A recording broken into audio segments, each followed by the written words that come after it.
How to download Spotify on Mac. Let's get right into the tutorial and open App Store in your Mac first. Now here, if you search for Spotify application, you will not see the official Spotify application anywhere. So go back and open Google Chrome. If you do not have Google Chrome on your device, go to Safari and search for Google Chrome. Click on the link there and you will see an option for download. Click on that and Chrome will be downloaded on your Mac. Now launch the app.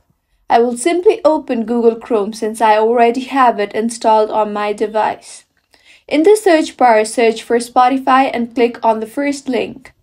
Click on the three dots on the top right of your screen now. You will see an option for Install Spotify. Click on that and then in the pop-up that appears, click on Install.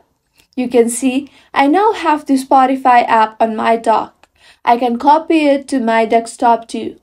If not, I can also open the Launchpad and you can see the Spotify app there. If you find this tutorial helpful, do subscribe to our channel. Thank you for staying with us until the end.